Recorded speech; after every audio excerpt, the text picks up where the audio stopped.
Hey everybody, welcome to the Patty G Show. We are back for a fun little arts and crafts, colored pencils episode, if you will.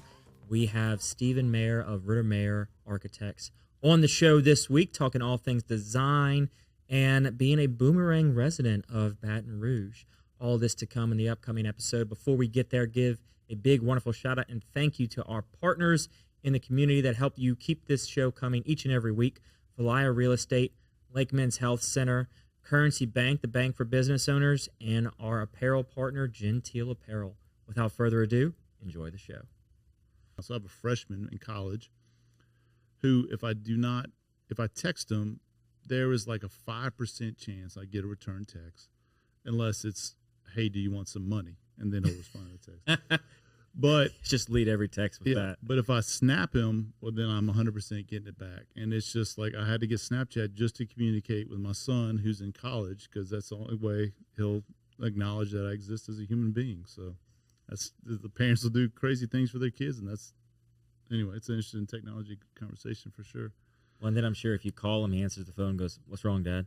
Yeah. Or, hey, I can't talk right now. I got blah, blah, blah, blah. I'll call you later. And then he never calls later. I was like, okay, see you later. So sports will bring us together. Like, we'll usually text about that stuff. But and he's actually studying architecture right now, which we'll see how he's loving it so far. But we talk some of that, talk shop every once in a while, which is fun. Any futures for him to kind of go into the family business, make it a family business? I told him not immediately. He's got to go. He has a very big personality, and I think he would be better suited, and I think he agrees with this, to go off to a big city, wherever that may be or not, and then go work for not your dad and learn how somebody else does it, and have somebody other than your dad teach you how to do it, because you don't listen to me all the time, and get licensed. And if he wants to come back to Baton Rouge, or maybe we have a Lafayette office, or we might have other offices down the road. If he wants to work with me, great. But if he wants to do his own thing, or if he wants to continue at that other company, great. I mean, it's his own path. We'll see. But yeah, it'd be cool to work with my son, right? I mean, it'd be neat. Yeah, it's always the dream, right, of Mm-hmm. a family business, is that the kids kind of take it over, at least come work for a little bit. Yeah, we'll see. Do you have children? I do. I've got two. Not anywhere near. How old? Not anywhere near the age of actually working in the business. I have a 3-year-old and a 1-year-old. Okay. So Gotcha. I'm on the opposite end of the spectrum. Congrats. My favorite, you're a new dad, so you'll appreciate this. When I worked in New York for a while, and one of my colleagues was about to become a dad. And I remember our studio leader came over. We were just kind of talking about it. And he's like, there's nothing I can tell you to prepare you for what you're about to go through. All I can say is welcome to the other side once you have a child. And that he was right. I mean, now I have 2 sons. Like, there's nothing that anybody can tell you to prepare you for what you're going to go through now. And it is true. So welcome to the other side. Yeah, and it is definitely an immediate other side situation. And Yeah. I think everybody experiences it different. And so when people tell you, oh, they're going to have this, they're going to have that, and it's like, maybe. Yep. But not everyone will have the exact same. But there are patterns, as with everything. One of my favorite shows of all time is The West Wing. I don't know if you've Heard of it. Yeah, I know. That's an old people's show. That's fun. So, but it has to do obviously with the President of the United States. So one of his main guys, Toby Ziegler, was about to have children, twins, and he kind of said something similar. But he's like, "I'll tell you this: they come with hats, So the little beanie hats that they put on to keep their heads warm is the other piece of advice I use all the time. Babies come with hats. They come with hats and a swaddle. That's right, and that's about right. it. Yeah, those little blankets are worth gold. Like they send you home with some of them, but those swaddle blankets at Women's Hospital are great. Oh yeah, so. But it's one of those things where mine got me to wake up early in the morning. So you were talking earlier. You're early now, an early riser. Yep. Mine, they would wake up at 2 or 3 in the morning, and I couldn't get another hour of sleep, or I'd be groggy. So I'm like, well, I'm just gonna be up for the day. So yeah. So the bad news about that is kids will no longer let you sleep in, because they're up at crack of dawn every day until they get to be of an age, let's say 16, 17, 18, to where you're now of an age where you can't sleep past 6 a.m. So your days of sleeping in are over. Sorry to break that news to you. Oh, You yeah, may no, get I'm- one every once in a while. So that's about it. I think the latest we get is 6:45, 7 o'clock. That's about it. That's good. That's good. Yeah, if I had maybe every once in a while on the weekend when the boys have something else going on, I could sleep that late, but that's usually not the case. Yeah. Well, and what I like about what you said about your son going into architecture and not convincing, but encouraging him to go elsewhere to get some outside experience and then potentially bring it back, because that's what you did. Yeah. Back when you first kind of got started. Yep. So I graduated LSU in 1999, and I had looked at maybe attending Texas A&M out of high school. Ultimately didn't do that. And then after my freshman year at LSU, my dad worked for Exxon from basically when I was 2 years old until I was probably 32 years old, right? So he worked there for a really long time. But after my freshman year at LSU, he got transferred, had an opportunity to move to Houston. So he did, obviously along with my mom and then my two little sisters. So I kind of make a joke that they orphaned me by myself in Baton Rouge, and they took off. So, I had to learn how to do laundry by myself and all that, which was fine. But I was still in Baton Rouge. There was no family really there to stick around for. So I had a chance to go to Houston and work for a firm there, but ultimately decided to go to New York and just see what all the fuss was about. So when I was in fourth grade, my dad had an opportunity just for a 1-year assignment up there in northern Jersey, a town called Chatham, New Jersey, and that was 1986. So we're going to sidebar here for a little bit. Yeah. 1986, the Astros and Braves were not good, and the Mets won the World Series, and I happened to be up there. And same thing, the Saints were terrible, and the Giants were up there, and they won the Super Bowl. So for better or for worse, I've been lifelong fans of both of those teams, primarily the New York Mets. And it has not been a fun ride, but I'm a diehard Mets fan. I watch way too many of the games, more than I should. But anyway, so we went up. I got to go back to New York, so I had some familiarity with New York City in general, but I had no idea what to expect when I got up there. So me and a classmate moved to New York, and we made it our own. And he worked for one firm, I worked for another. And while I was up there, I got married to my wife. We were dating before we were up in New York, but we got married up there and stayed a couple more years. We were there for September 11th. And then ultimately in 2002 came back. We were kind of starting to think about starting a family. I knew I probably wanted to start a business, wasn't 100% sure yet, but knew I was really intimidated to do that in New York City just because I didn't grow up there. I don't know a lot of the players. I was still super young, so I could either work for this firm for a long time, which I probably would have loved to do. One of my good friends is still a partner there and has been working there since we worked there together 20-something years ago. So came back and made it to go with Scott, my partner. So what drove you to go to New York? I wanted to I was working for a firm here in Baton Rouge, but I kind of wanted to go stretch my legs a little bit. And a lot of my classmates were talking about the same thing, like to go work for a big firm, big city, get licensed, and then figure out what you're going to do. And we're not unique in that manner. Like I think a lot of grads from architecture school end up doing that. I did it for a firm called Gensler, which is at the time was the largest pure architecture firm at the time. I think honestly it probably still is. And their New York office had primarily done interiors projects because Gensler's background is a lot of interior renovation work, but then their New York, and if you think of New York City, there's not a lot of green land to develop. So what at that time, 1999. They were trying to start an architectural studio. They were a very big office. They had over 400 people, but they didn't have a true architectural studio. They had architects doing interior work. But they didn't have a true studio that just did architecture, building ground up. And so I went to work for that studio and helped them develop that over time. I was 20 something years old. I don't know really how much I contributed, but You were a player. I was on the payroll. Yeah, that's right. You were there showing up every day. Thank you so very much to Currency Bank, a proud sponsor of the Patty G Show. If you are looking for a business bank that fosters on 3 core values, relationships, service, and technology, Currency Bank is the place for you. They pride themselves on convenient, accessible, and secure online banking resources where you can manage your account balances, initiate transfers, enroll with e-statements, and more via their online portal. Between the relationships, the service, and the technology, they are going to be that partner with your business every step of the way, regardless of what you need. Currency Bank is the bank for business owners.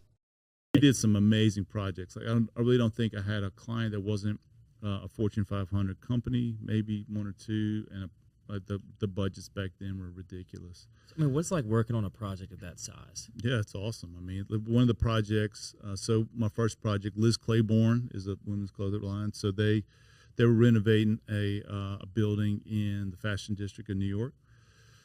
So our job was to gut floor by floor their current spaces and completely redo them. So there's something called a buyer's market where Liz Claiborne will display their lines to buyers, let's say Macy's or JCPenney's or whatever major carrier.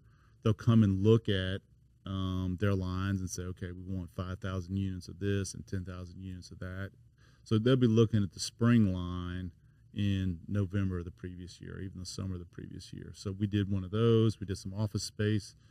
I've worked on the office for Donna Karen, who's kind of all of those brands are under one ownership group. So DKNY was part of that as well. So it was really cool to work with these companies that everybody knew and had these really cool spaces. And Gensler is very good at what they do. And if you're hiring Gensler, it's because you want to really have a really high-end space, especially in New York City. So the designers I got to work with and the materials we got to use and like all that stuff was really, really cool to work with.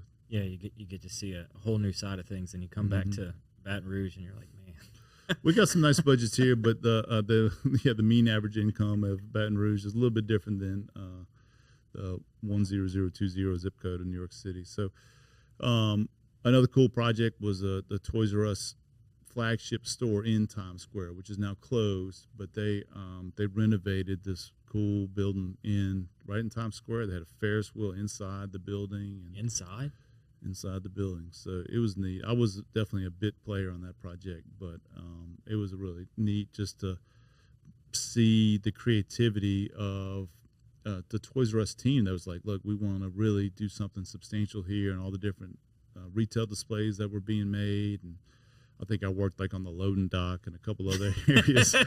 But just to even be a part of that was like just to be in the room with those conversations going on was really neat.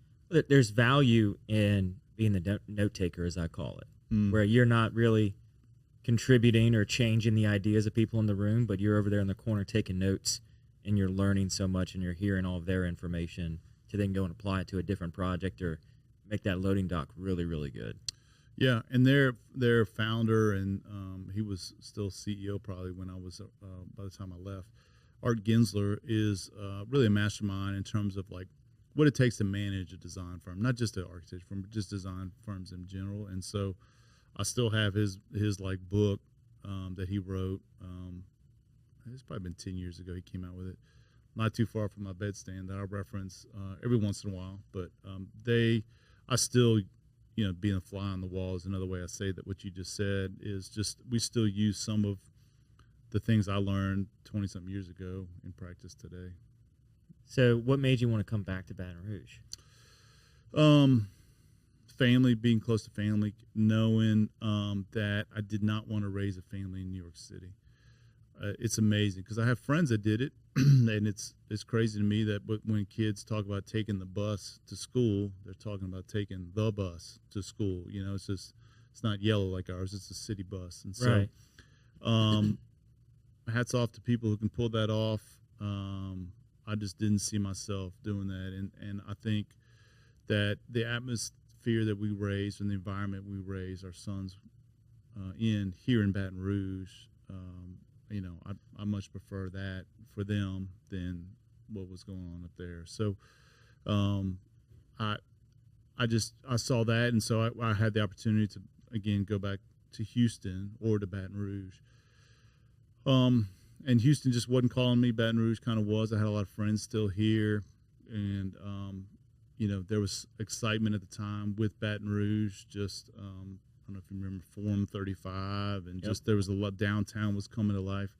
So we moved, and shortly I went to work for another firm here in town, and just it wasn't working. So Scott and I had an opportunity to break off and go with a couple clients to work on their projects. I think we started with 3 projects, and only one of them actually happened. So it was it was a little scary there. Not scary. It was just tight. We'll call it tight for a little while there the first year. But it's we learned a lot of lessons along the way. So we started the firm, and it was downtown. It's the old Merrill Lynch building, which is now the Bank One building. It's right near, I call them the Bank One Towers. I think they're called the Chase Towers that were just recently renovated into some residential units. But it's a 6-story building there. Mike DiVincenzi was our first landlord. I think our rent was like $466 a month. So it was awesome. It was great. I was happy to do that. And there were, I think, 2 places to eat lunch, maybe 3 places to eat lunch with downtown at the time. It was like Po' Boy Lloyd's, Faye's, and I think Harrington's was open, and that was it. Maybe the Riverside Patty. But then while we were there, we got to see the Main Street Market get built. Those buildings were demolished. We got to see that. And then the Main Street Market came up, and then the Claiborne buildings, those 2 big state buildings went up. And there was a lot of life going on downtown. A lot of talk was about 3rd Street, and so we helped develop some of those buildings along the way. And it was a fun part. It was a fun time to be downtown. We ended up moving and buying our own place out on Bluebonnet. And by the time we came back, we were outgrowing that. It was like 2013 or so, actually 2011. We were talking about coming back, and the price, the rents in downtown were high, and that we couldn't really find anything we want. And on I don't know if this answers your question. I'm just rambling. No, go. You're good. You're good. This is fascinating. So we were actually on a flight home. Scott and I went to a business convention in Kansas City. We were connecting through Atlanta. We happened to get on the connecting flight with Danny McGlynn, who's an attorney here in town, but he also owns a bunch of real estate. And we had known Danny from a couple other things, maybe I think with one of those Chamber of Commerce trips. So we just got to talking, and Scott ended up sitting next to him. I was kind of telling him the story I just told you about where we're trying to go back downtown, but there's nothing available. He's like, you don't want to go downtown. You want to go to Mid-City. I'm like, I don't know, Danny. I've been to Mid-City. I don't think. He's like, trust me, it's going to turn around. What year is this? 2011, 2012. Okay. Something like that. And so I wasn't so sure, but he told me the work that CPEX was working on, Center for Planning Excellence, and all the road diet and just all of the different initiatives that the city was trying to put forth to Mid-City to make it grow. And so we went and looked at the building that we're in now. It's the corner of Government Street in Bedford. And I saw the radio bar, which was up and running at the time. And old friend of mine, Brian Biomonte, was part owner of that. So I called him and talked to him about what they had going on. Like, what made you guys come here? Like, there's nothing here. He's like, it's coming. Trust me. I was like, all right. So Danny had a group of buildings between Ogden and Bedford. And he offered us an interest in that. We had a buy-in or whatever, but he offers to be partners with us in those 6 buildings. And so I think 2 of the buildings didn't have roofs on them. 2 of them had terrible tenants. Like, it was just a train wreck. And luckily, the Redevelopment Authority at the time, it's called Build Baton Rouge now, but they invested in us and our project, as did Iberia Bank. And we turned over some tenants, got a little bit better tenants, got some roofs on some buildings, which is always a good thing. Yeah, always on the checklist. And then renovated that corner building, and we took the top. And we didn't even build out the bottom floor until much later. And then 2015, we moved in, and it's fun to see the development of Mid-City. We need a little bit more help down in Mid-City in general, which I know you're right on the corner from us, but it's a little stagnant right now. We have like 3 or 4 projects on the books that I don't know if they're waiting on interest rates, the election, mayor race. I don't know, but a couple of those hit, it's gonna take that next jump that it needs to take. Welcome to the brand new Falaya mobile app. We took all the same tech that's helped hundreds of people sell their homes themselves and packed it into an easy-to-use app for your phone. When you download the Falaya mobile app on either the Apple or Android App Store, you'll immediately be able to see the power of this game-changing tool. From the seller's dashboard, you can navigate to all the information that you need. We intentionally separated everything into key groups, such as tasks to be completed, buyer leads for your listing, and contact information for everyone involved through closing. When you get an offer on your property, you can simply review and respond all within the app. No matter where you are in the world, you'll be able to monitor everything that's going on with your property from listed to sold.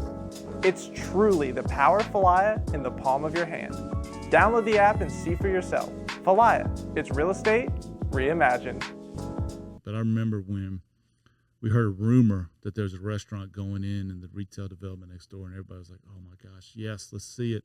And then we heard it's a breakfast spot. It's like, okay. And so like every day we're looking in the windows to see how far they are in construction. And sure enough, first day they open up, I was like, all right, let's go. So I walk in, and then I hear a shout from the back. He's like, Steve Maher. I was like, what? It's a guy I used to like lifeguard with from when I was like 16 years old at the aquatic club over in Sherwood Forest, and he's the owner. Sean is the owner of Sean Braswell of Simple Joe. Yep. Right there around the corner. So I have to limit myself to 1 visit a week, or let's say my bank tells me to limit myself to one visit a week. So, but it's been great seeing guys like Sean come in. And now TJ Wooders across the street with Prescriptions to Go, which is great. We love French Truck Coffee. City Pork has their spot. And even guys like Eric Troutman, who has this little insurance company right there by Baton Rouge High. It's been great to see people invest in the core of Baton Rouge, the heart of Baton Rouge. And it's great. I have a 2-song commute to work is what I tell people. And it's really easy to get. We don't have to worry about interstate traffic or whatever. Obviously, we have a ton of great restaurants in Mid-City. So it's been good to us. And I like the development that Mid-City's had over the years. Even over the last 5 to 10 years, it's had significant growth. And there's been some ebb and flow of locations and restaurants that come in, stay for a bit, and go out. Yep. But there's still, it's almost like it's trying to find a rhythm of growth. Yep. And it's rebounding after we had the pandemic to a point of people are now, let's go. They're ready to make something happen. Yeah.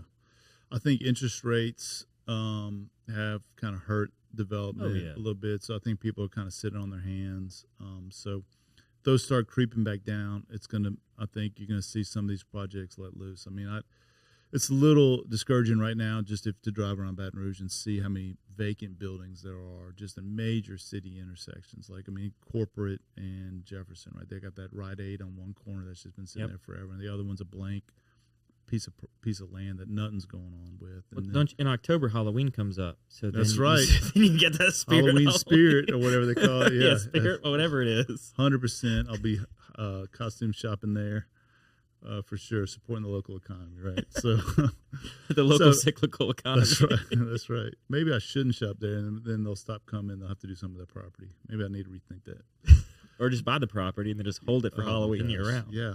So anyway, I'm excited. Hopefully, interest rates will start a little bit of rhythm going forward. Yeah. So what was the conversation like at the breakfast table or kitchen table with the wife when you said, I'm going to leave the firm life and start my own, right? Because you're coming from a big New York firm, pretty secure there. You're doing some massive, massive jobs. Come back to Baton Rouge with security, and now you're telling her all that security we've built up, I'm just tired of it. She'll probably tell you that that conversation was it was less of a conversation than it should have been, which is a lesson I probably learned along the way, the hard way. But yeah, I mean, she was 100% supportive the whole time. because I think marrying me, she kind of knew what she was getting into. It's funny. I've been blessed by God to let me know what I was put on this earth to do at a young age. Like early high school, I kind of was like, I want to be an architect. And even not too long after that, I was like, I really want to be on the business side of architecture and run an architecture firm. Not just do architecture, but also grow a firm. And I didn't know if that meant being a partner at a firm or having my own place or what. But I just knew I had a vision for how to make things great from an operational standpoint. Or just like I loved that part of life. And she knew that. So she probably had inclination that conversation was coming at one point. So, but super supportive all the time. Luckily, my master plan in my head, I was like, if I ever do it, I'll probably wait till I'm like 35, mid-30s, really be an expert in my field. Right. And then break off and do it. There's no way that would have worked with kids and not having a paycheck every month. Like it was just, that would have been tough. So I was given the gift of making that decision early before I had kids, and she was still working full time. She was the lead graphic designer for Community Coffee, which is a great company here in Baton Rouge, and they treated her very well. So, so she supported us for, the months that were a little bit leaner than we're used to, and we made it through okay. So, got like a couple of bumps and bruises along the way, but we got through it, so it was good. Were you entrepreneurial at all in high school or college? I would say more leadership. I think leadership is the word I would use from a young age. So, it's actually funny. I had this conversation earlier this week, but there was a club called the Key Club back in. Yep. So Catholic High no longer has that. That's where I went to school, by the way. So because they do their service in a different manner. But when I was there, that's what we did. I was a member of the Key Club, and they really helped teach me leadership, because it's kind of like some of the older classmen help the young classmen. They're volunteering, they're leading activities and whatever.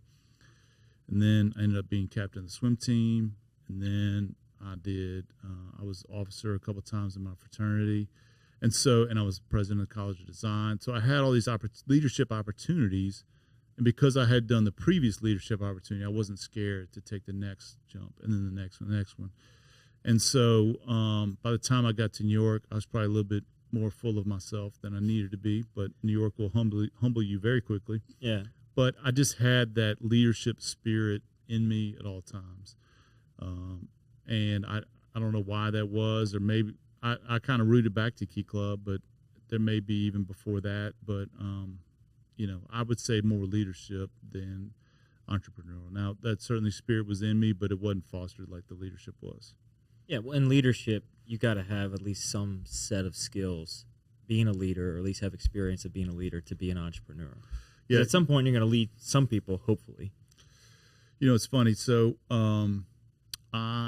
Catholic, I did a career day, I guess they called it back then, when I was probably a junior in high school. And you had to pick like 3 different professions to learn about. So, of course, architecture was number 1 on my list. And then I kind of filled it in, but there was one that was entrepreneurship. So, okay, let's see what this is. Well, it ended up being Jim Bernhard talking. So not a bad person to hear about entrepreneurship from. Yeah, I kind of knew he was a big deal at the time. This was 1992, right?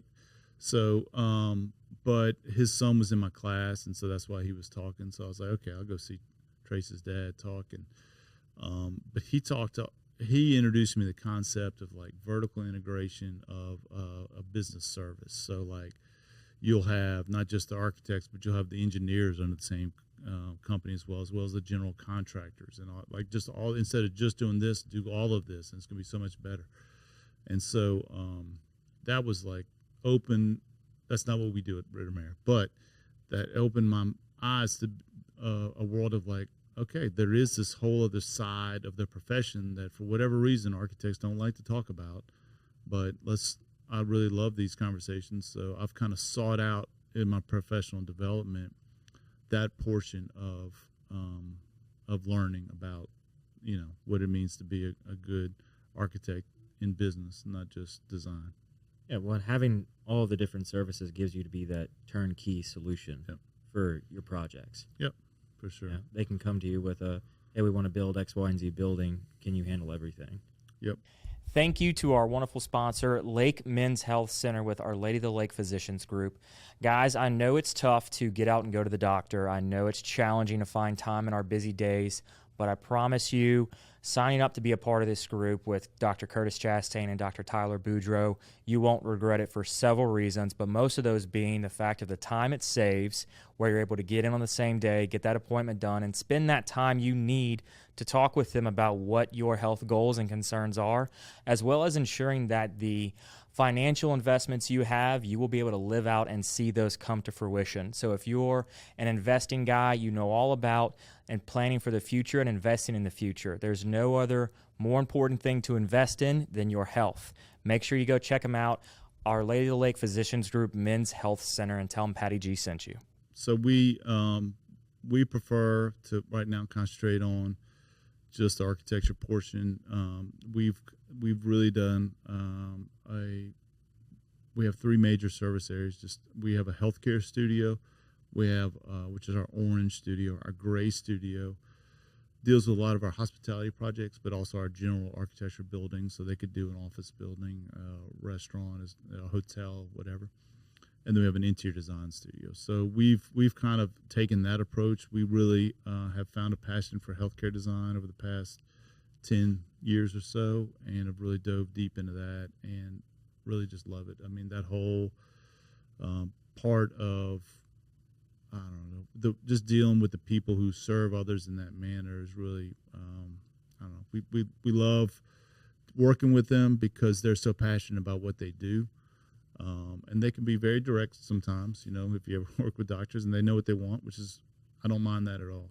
Right. And our team that we've developed around that have really embraced that as well. And so we kind of see it as serving those who serve others. And if you've done any research on our firm, you'll see the word service on there a lot on our website because, that's really a big part of what we do.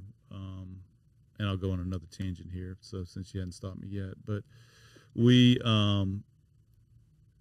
teach our young employees, like, this is more than a job. Like, and I know that's a cliche, but I really, if a client is entrusting you to their project, you need to consider the fact that this is probably the most money they will ever spend in their entire life building a new building. And they're giving you all that money and you have to make sure that project goes the way it needs to go. So when they call and they want to flip the bathroom for the fourth time in 3 days, like, I know that can be a little frustrating, but you just need to have perspective on what it means to truly what position that they're in. If we take this mantra of, I think we're put here on earth to serve others, like serve our clients, to serve our employees, but also serve each other. I think that having that perspective in life will make you a happier person, just in general. Just to have that, hey, look, this is really why I'm doing this. It's more than just drawing lines on paper and making buildings look pretty. This is the big picture, and that's resonated well with our group, and honestly with myself. Like, just having to do some little self-analysis on what drives me to do what I do. I think that when I kind of came to that, it was kind of an aha moment. Yeah, and you've got clients that are coming back for repeat business. So clearly what you're doing and what you're instilling in your team works. Yep. So you've got the Stephen Hightower's hospitality group. Yep, City Group. And what you've done with their buildings and their projects is truly great. Yeah. That's one of our favorite clients. So Stephen and I actually knew Stephen's little sister before I really knew Stephen. And then Stephen was a couple years ahead of me. I think 3 years ahead of me at Catholic High. So he was like a big man on campus when I was a little freshman. But I knew his little sister.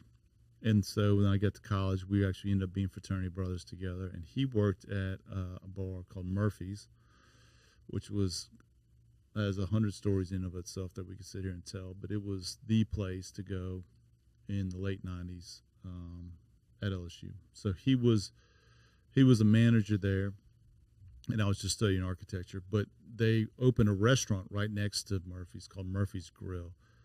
And when I was still in college, I helped Steven sketch out some schematics or just kind of have some concepts of how to do things and lay out his restaurant. I have no idea what I was doing, right? I'm sure if I had to find those sketches, they were probably terrible. But it was the first restaurant that we designed together, and we've done quite a few along the way since. And now he's joined forces with Patrick Belluzzo, who's really brought a lot to the table in terms of that team. And, it's a great group, and we've enjoyed working with them along the way.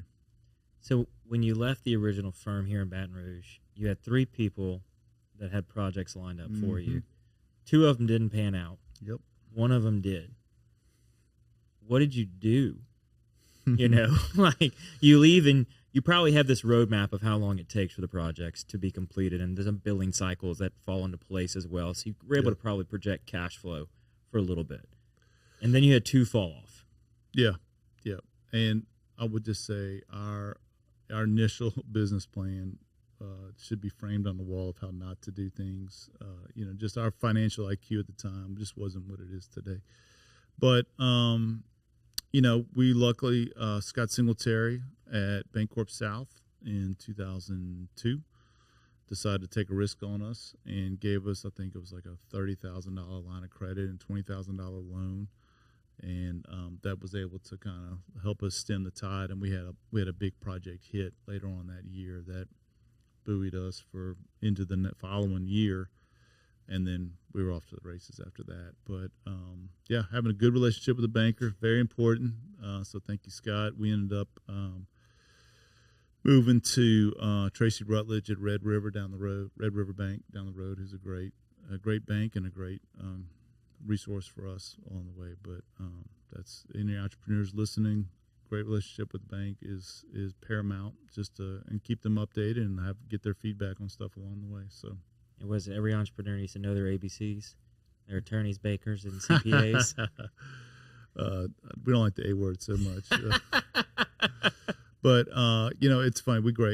That's a great piece of advice because we actually have a phenomenal attorney now, Adrian Nadeau with Long Law Firm, and he helps us go through contracts or whatever issues we got going on. And then Red River is our bank. And then, CPA is a great one because we had a relationship with the bank relationship with a CPA, and we were kind of wishy-washy on leading up to COVID, and then COVID happened.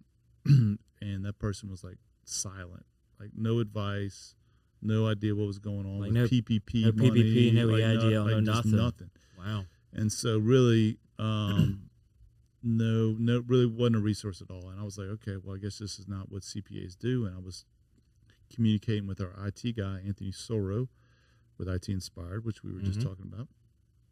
Great. If you need IT solutions, IT Inspired, we'll give them a plug real quick. So, good old past guest of the show. What's that? Past guest of the show, Is Rob he? Wise. Absolutely. Oh, Rob. Oh, yeah. No surprise there. So anyway, Anthony was like, look, I was kind of having this similar conversation. He's like, well, look, I'm going to just start forwarding you the emails that my guy's giving me. I was like, your guy has emails? And so sure enough, it was like all this great information about what you need to be doing, how you need to prepare. I was like, oh. So sure enough, we switched to Jonathan Koenig with Wegman Dozette out of New Orleans not too long after that, and he's been a great resource for us. So yeah, A, B, and C right now are all taken care of. So I'll let you know if anything changes. Yeah, but it's still having. I was talking with somebody today about every entrepreneur. They need to know the picture that's painted with their financials, better or worse. Yep. They just need to know what they are, so they can plan and strategize. Because they can be great at their craft, whatever it is that they do, but if they don't have somebody to bounce ideas off of, or at least tell them how do we do this month, last month, upcoming month, what do we need to change? It's that piece of the business that is the first to possibly go, but is ultimately going to make you lock your doors. This episode of the Patty G Show is sponsored by Genteel Apparel. Genteel Apparel is our newest clothing outfitter. We've got a great partnership with them. Head on over to the website, pattygshow.com/sponsors to learn a little bit more about them, and there's a little treat there for you when you get there. Again, this episode is brought to you by Genteel Apparel. Yeah, and so I talked about Scott and I's financial literacy, as it's I mentioned it kind of early, but it's really evolved tremendously over the past 11 years. And I said this on the previous podcast, but I talked about a gentleman called Renee Schneckschneider, who he has a perfect personality for this job. I don't know who else would do this, but he's a CPA, but he loves coaching businesses. So we send him our financials at the end of every month, and then a couple of weeks later he comes in and we go through his chart of accounts, how we did, from an accrual basis over here, how we doing on collections, AR, AP, cash flow, blah blah blah. And so one of my favorite stories I like to tell is he had to do some remedial education for us. We play with colored pencils all day long, so some of this stuff is tough. But he was given the analogy of his charts being a brick making machine. It's like, okay, think of this as a brick making machine. We got to buy the clay, we got to buy the machine. We have to have somebody operate the machine. Maybe we can upgrade the machine. Then we have to buy the electricity for the machine and the spare parts. And then over here we have to keep the brick somewhere. But this whole analogy of how cash flows in and out of the company, and finally you get to sell the brick and then pay all these different items, the machine, the people, the electricity, all that, to make a profit. And Scott, my partner, says, Renee, that's not what we do. We don't make bricks. We draw stuff. And Renee looks at him and says, let me tell you something. Everybody makes bricks. And a couple months later, Scott was like, okay, I see it. We make bricks. It kind of took that aha moment for Scott. But it's just like, funny. Everybody makes bricks. I was like, okay. So Renee's taught us a lot over the years. Actually, I just met with him this afternoon. So yeah, having an analogy that's relatable, that everybody makes bricks is a very common one. And because at the time when y'all were first getting started, you had to do the whole cycle of just the two of you. So you had the one project you were working on, and then are you just cold calling from the beginning? Like, how did coming back? Projects? Yeah, for projects. You're calling Steven, hey, Steven, let's do some restaurant. No, we had contacts, and we would call sources. It wasn't really cold call. I'm sure we made some cold calls or sent some letters or emails or whatever, faxes back then or whatever. But those really don't work unless you have a previous relationship with the person. So we had relationship with developers. And so we worked a lot with them, and they had a lot of stuff going on. So if you think about it, like Katrina happened in 2005. So 3 years after we started the business, Katrina came. So there was some repair work, but there was also this thing called Go Zone funding, which it was an initiative by the federal government that they put in, and I believe I have this right. It was basically accelerated depreciation. So if a developer came in and rebuilt the shopping center, they could take accelerated depreciation on it, and sell it, but then they would get the credits on their tax return. So it was a federal tax incentive for people to rebuild, and we couldn't draw fast enough. It was bonkers. So 05, well, let's really say 06, 07. And then kind of into 8, we were rolling. This is easy stuff. This is a piece of cake. Well, then the recession happened, 08 and 09. And architects, just in general, get hit with recessions a lot worse than other professions. Just because if money's tight, the last thing you're going to do is build a new bank or a new restaurant or whatever. Yeah, you're not renovating anything. That's right. You're putting duct tape on the holes and buckets under the ceiling. And a lot of our clients, a good portion are new clients, right? I mean, as a CPA, you got the same people getting tax returns every year, whatever. But if a lot of times people just build one new restaurant and that's it, or one new law office and that's it. And so we're always kind of have new clients coming in, or dental office or what have you. So from that standpoint, there's no real new work coming in. So we had a little dip there, but once we got through that, it's been fine ever since. So going back to hiring the first employee. Okay. Yeah. When did you know it was the right time, and how did you go about looking for someone? So we actually, it's a little bit of a story, but Scott and I started January 1st, 2003. And so we kind of had that oh crap moment where we went from 3 projects down to 1, and then we were slowly building our way up, and we had a decent amount of work that we needed help with.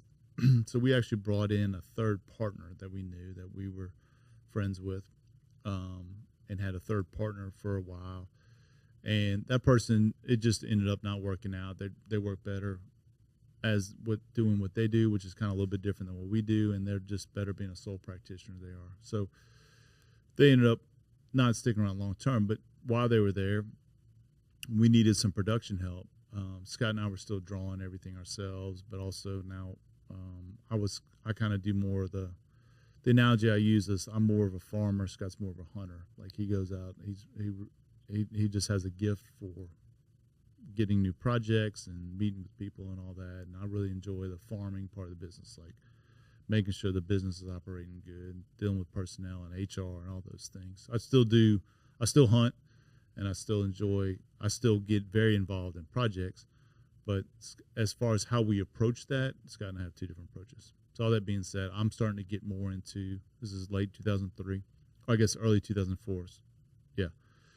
I'm starting to get more into the farming side, like the bookkeeping and invoicing. I'm starting to do all that. And so we just needed help. That big project had hit, and we needed help drawing it. And so I forgot how. Oh, okay. So Scott's little brother was working at the Ag Center at LSU, and he knew somebody that used to work there that was a good guy, and he enjoyed working with him. He seemed like to be a great employee. And so somehow we got his number, and because there's no LinkedIn back then, and I mean, I don't. You're going to put flyers on telephone poles. Literally, I would read the classifieds every Sunday to see who else was hiring out there, just to get a pulse on the market. Like, okay, Remsen Haley's hiring. I see. Okay, Bob Tipton's hiring. Great, Bob. But that's how we would advertise for positions, is in like the Advocate, which is insane thinking about now. But anyway, we called him. He came in for the interview, and he was employee number 1, and he just celebrated his 20th anniversary the other day, and we made him partner. So that's incredible. Blaine McCrae, that's right, employee number 1, and he still hadn't figured out how to get rid of us. So congrats to him on. Yep. Well, I mean, now he's a partner, so now you've got him locked in. He has no choice. He can't leave now. He's a sucker. Now it's him. Uh-huh. You know, his name is embedded in this entity right. now. He runs our Gray Studio, and actually he runs the Gray Studio with Brandon Leger now. Blaine's kind of moved more into a design director role for the firm. So he's great. Other than being a Braves fan, he's all right. So it's funny, that was the first. I'll go back to the baseball reference, but like one of the first couple of weeks he was there, I was sitting there and somebody made a baseball comment, and I was like, who do you like? He's like, Braves. I was like, oh. I was like, who are you? I said, Mets. And he's like, oh. It was kind of like a silence, just like. And y'all quickly left the office. Yeah, that's right. I was at like, that time. I'm going to walk away from this real quick. So that was a big rivalry back then, and they got a big game tonight, as a matter of fact. So 3-game series starting in Atlanta. So you ever start sending him like subtle gifts, just like of your team? We used to really go at it back in the day. He's kind of he says he's not as big of a fan as he used to be, but I think I'm trying to stoke him a little bit, get it going again, just so we can fight some more. That's right. You know, just drop like little subtle reminders around. He's not around taking the the bait office. right now, though. I'm still working at it. He'll be around for a few more years, it sounds like. That's right. Yeah, hopefully so. So y'all made a milestone that's pretty big. Yeah. In companies' lives. I mean, every year is a milestone for any company still existing, but y'all just made the big 2-0. Well, big 2-1. Yeah, 2-1. But 20 years is a big You're party. legal now. That's a good way of thinking about it. I can have a beer. All right. That's right. Your company can have a beer. That's right. So, yeah, no, that was a big one. And it's funny because I invited a couple of college professors we threw a party at the radio bar, speaking of which. And I invited a couple of professors that Marsha Cutterback at LSU, I think she's moved to the interior design department now, but she was one of my favorite professors when I was there. I was like, I know you will not believe this, but Scott and I actually made 20 years of doing this. I know there's no way that when we were in school, because she thought we were complete knuckleheads, because we were kind of a little probably rambunctious for her liking back then, but she's a fun spirit, but she loved us. And so, yeah, sure enough, we made 20 years, and it was fun going through the invite list of that party, and like, okay, let's go through every client we've ever had, and let's see which one. Like, let's invite the ones that we think can make it, right? And just to be able to see some of them come back after 15 years of never even seeing them, and then coming in and congratulating us and just celebrating our success and telling us how their building's working out and all that. It's fun running into people who you helped, because like I said, like a lot of times after we work with somebody and we sign off on their stuff, that we may never see them again. That's the reality of the work we do. But to reconnect with people just randomly in a grocery store, at a wedding, and just have them tell their story about how their project went and how the building's holding up and their favorite part of it, it's a fun part of the job for sure.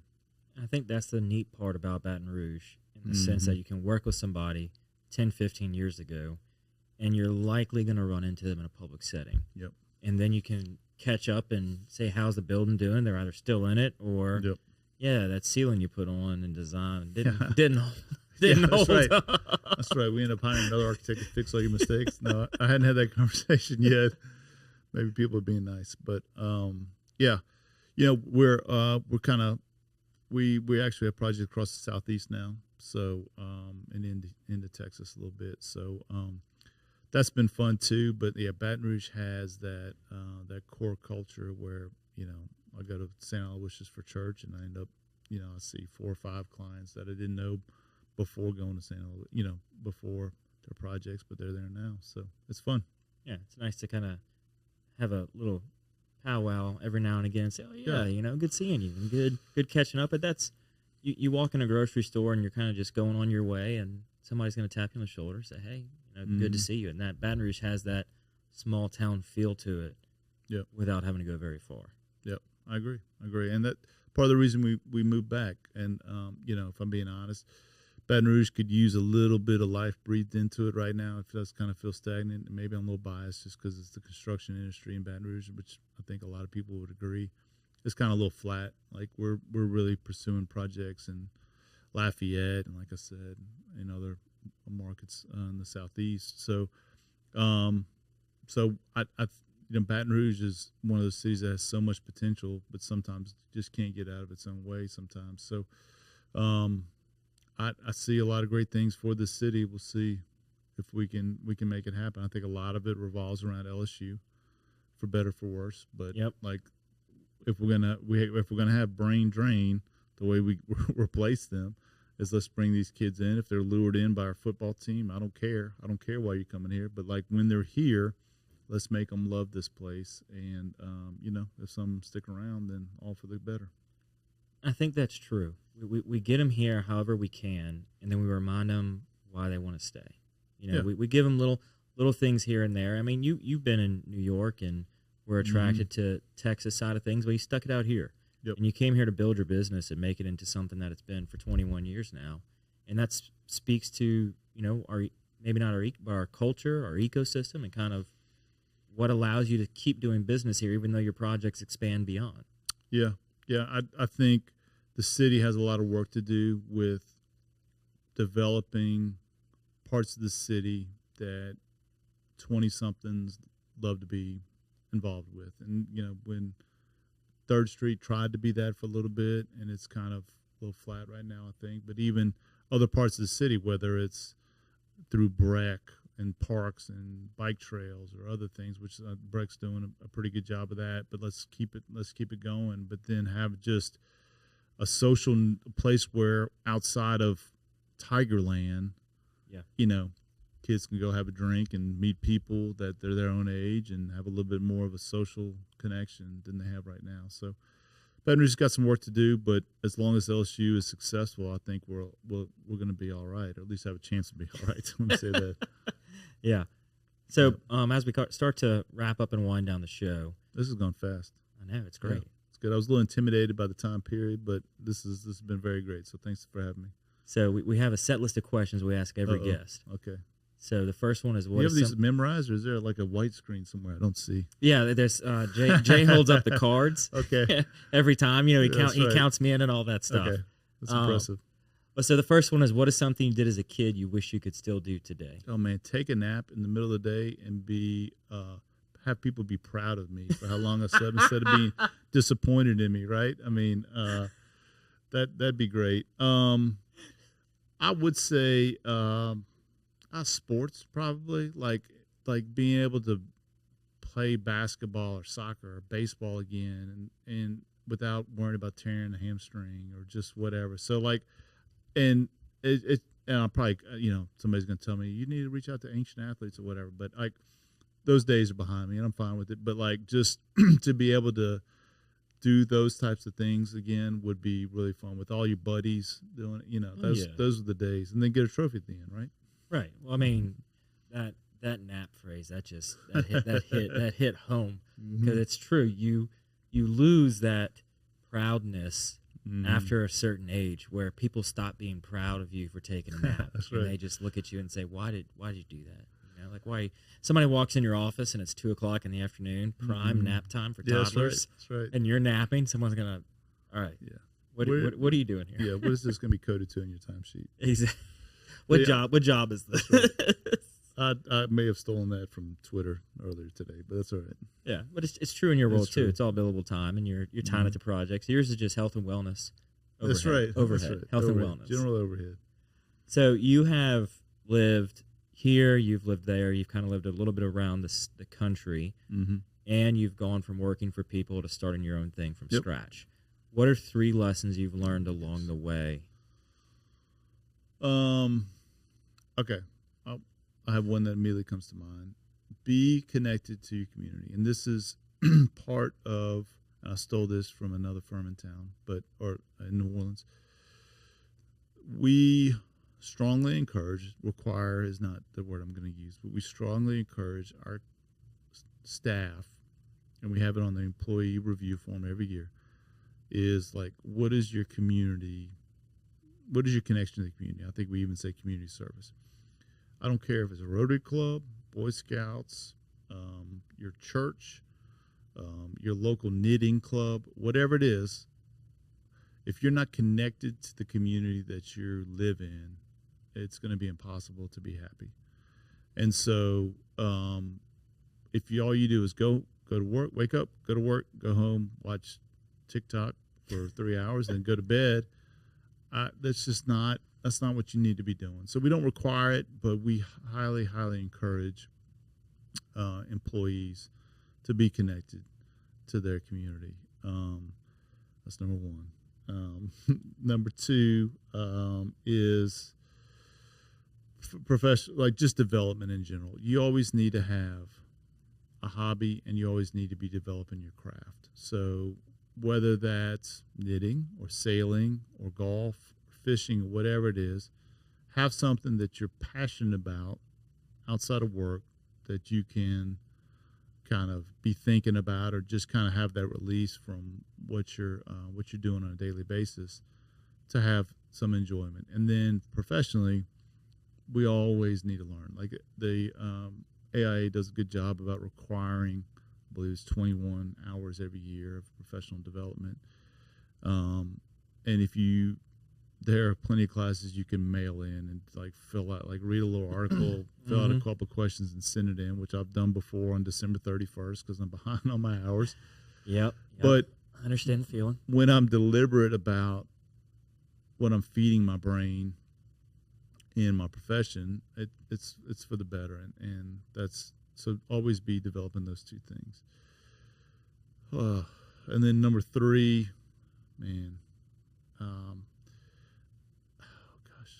I'm gonna take it a step further and just say you also need to feed yourself physically and spiritually. So like, just take care of yourself. We'll say it that way. All right. So you need to like exercise. You need to be connected to, I think, a church or some other, or at least understand, meditation or whatever, just some introspective times, and just have some, the kids call it self-care these days. So be cognizant of taking care of yourself when you need to be taken care of. Like our previous generations, they worked, their nose to the grindstone nonstop, and just we're not connected. So I'm gonna revise this answer.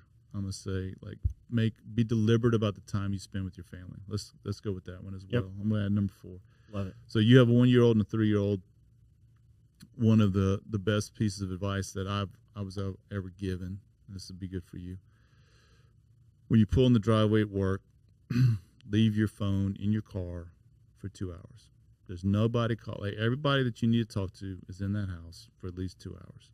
You don't need to be checking the Mets score when they beat the Braves tonight, or who's texting you about whatever project, or what. Like even if your mom calls and she needs to talk to you, like she can wait 2 hours, or she can call your wife if needed to. But like just be deliberate about the time you spend with your family, especially when the kids are as young as they are, because you just, man, what's the phrase is, the days are long, but the years are short, right? Every day with a 3-year-old, my gosh, I just can't wait for him to go to bed. Just like, are you doing bath tonight, or am I doing bath tonight? Let's fight about that a little bit and figure out who's doing dishes. And so you hit your head at the end of the day, and you're exhausted, and your kids just worn you out by the time. But those years go by so quick, and the next thing you know, you're dropping them off at college. So, just be deliberate about that time. So I know that's kind of 4 random answers. I don't know if they answered your question at all, but that's what I'm going with. Okay. No, they 100% do, and Good. They're all really great because it's that intentional time that I still have to work on each day to make sure that I'm doing. You know, when you get home, I don't leave it in the car because it's Louisiana and I don't have a garage, but I'll put it on like the counter, and just leave it face down and like, okay, I'm not going to look at it until later. The kids are only awake till 7:30, 8 o'clock, and then I'll address whatever need to get addressed after that. So here's a challenge that you're not going to enjoy, but I'll give it to you. Calculate how many weeks you have left with your 3-year-old in the house. Like from 18-year-old minus 15 times 52, that's how many weeks you have left with them. That's a rough one. That's a rough one. That's a rough one to look at. That's a rough one to look at, but it'll put things in perspective for you. Yeah. Like just how important those days are. So. Oh yeah. Cool. So what is something you love about Baton Rouge? I love the people. I know these are the easy answers, but people say it over and over again because it's true. Like the people in South Louisiana are different than the rest of the country. And Texas, I've been there. I lived there for a little bit. New York people are great. Like get a bad rap, but once you find your community in New York, they love you and they'll die for you. But the general public, not so much. South Louisiana, like obviously you can go to like the analogy that's always given is, or not the example rather that's always given is like LSU tailgates. Like you can find somebody friendly at every tailgate you walk up to. But the same goes to people in the grocery store or just on the side of the road, a gas station, whatever. People are very engaging and hospitable in the South, especially South Louisiana. And then number 2, the food. We were talking about city pork earlier. Ozzie Fernandez is also a client. They have some phenomenal restaurants here in Baton Rouge, and so we'll give the ones in Mid-City a plug, right? You got Spoken Hub, you got Roca, you obviously got Superior right there. What else we got? Oh, we got obviously French Truck, Simple Joe, Joe's, Elsie's. Oh my gosh, Elsie's. Jay's Barbecue is a little hidden gem, but if you're looking for a quick lunch, that's a great one. And then Bistro Bar and Runs just got they're still there. Yeah, but they just redid their brand, and I forgot the new brand. It was like last week, so I don't know when this is going to get published. But this is probably old news by now. But they just redid their whole look and menu and stuff. So Hannah Q in Mid-City too. Obviously got Popeyes. Yeah, which is always a good spot. So the Cane's right there in the corner of Foster and Government. I hit that one a little bit more than I should for sure. So we'll see. Hopefully somebody does something with Fleur de Lis. I'd love to see somebody take that back over. That building has to be torn down and redone. But that's if you can. I think the years of grease are holding the walls together. I think a strong breeze will knock it down one day. But that's got so much history and special place in so many people's hearts that hopefully somebody will do with it. I think that lot's big enough to where you can have a nice little outdoor area with it as well. But you could do something with it. Yeah. So before we get out of here, the final question: what can I do to help you?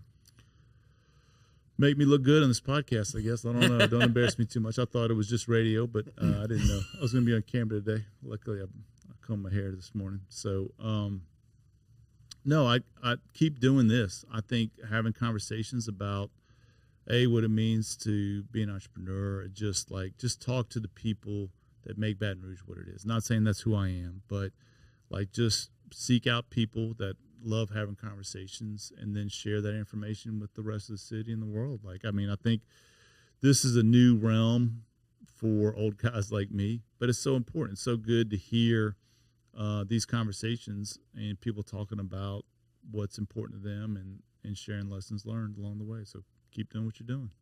That we will. And we'll make sure to tag you on TikTok so you can see see yourself on TikTok. Oh gosh, that's gonna not be good, but I appreciate it. Absolutely. Well, thank you for coming on the show today. This has been great. Anybody who's thinking about doing this with Patrick, I'd highly encourage it. It was super easy. A little bit harder to find the spot than I should have been. I made it hard on myself. But thanks for your time today. I appreciate it. I think I'm gonna start sharing my location with the guests. Yeah, okay. Hey, here's my location. This is where I am. Come find me, or I'll find you. That's right. So thank you, man, for coming on. I really appreciate it. Thank you. And I appreciate you sharing your story and your insight. It's very, very great what you've done in the community. And we know a lot of folks, and you've had a lot of past guests you've worked with. So it's really? Cool. Okay. Yeah. All right. Oh yeah. Good. I didn't listen to every single episode after you got the call, sorry. But I did try to go through the list. So I got to go back and look at it fully. Absolutely, man. So thank you. And thank you, everybody else, for watching or listening to the show. Really appreciate it. And the guests do as well. We'll be here next week with another great episode of the Patty G Show. We're out.